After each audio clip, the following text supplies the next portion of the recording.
Hello, and it's time to look at another game from the Panda perspective. Today I'm going to be taking a look at Killzone 2, mainly because I'm going to be doing Killzone 3 very shortly afterwards, and we thought, what the hell, we might as well take a look at this one too.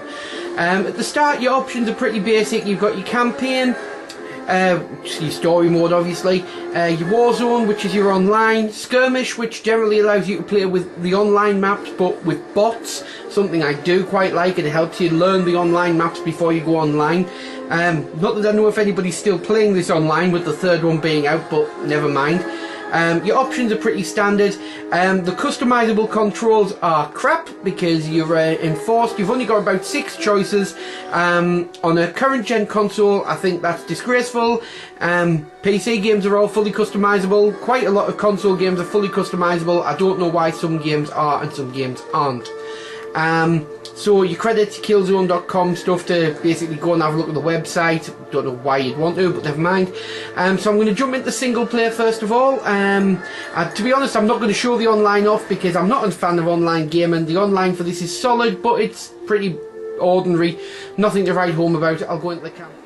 Right, first of all, a confession. I've never ever played Killzone 1. I'm told reliably by my brother that this game is absolutely nothing like Killzone 1, but it's a pretty bog standard first person shooter set in science fiction, off-world.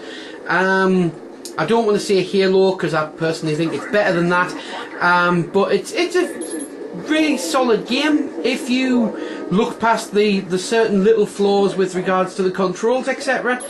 And again, that's probably just my personal preference that I can't find a control set on this that I find comfortable. So you basically play the game through the missions. The story's relatively good. I hate holding R2 to crouch, but never mind. And you just basically play through the game and play through the story. As standards to a lot of first-person shooters, you can only keep hold of 2 weapons, one being your pistol, your backup weapon, and the other being either your machine gun or your shotgun or whatever you end up getting hold of. There's a decent array of weaponry in this game. I am quite a fan of the gun that you start with, to be fair. I personally think it's one of the best guns on the game, and there are some heavier guns that you get, but what the hell. I do like the AI on Killzone games. I find that they're not so easy to fool, especially even on the easier difficulty levels. I don't play the game on novice, but even on the normal difficulty level they can try and outflank you and things like that, and if you've died one way and you try to do it a different way, the AI appears to learn from what you've been doing. It's a pretty solid game. There's not really a great deal I can say about it. You've played one fantasy FPS, you've pretty much played them all. It's got some on-rails sections, it's got some driving tank sections. All in all, it's a decent enough game, but it's that long since I played it and beat it the first time.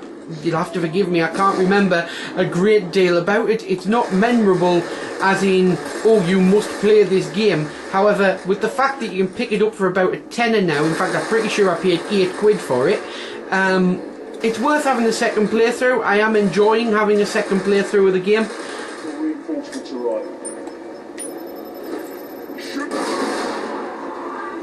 So, first of all, just to correct myself, it's holding L2 to crouch, not R2 to crouch. That's my fire button, thankfully, but never mind.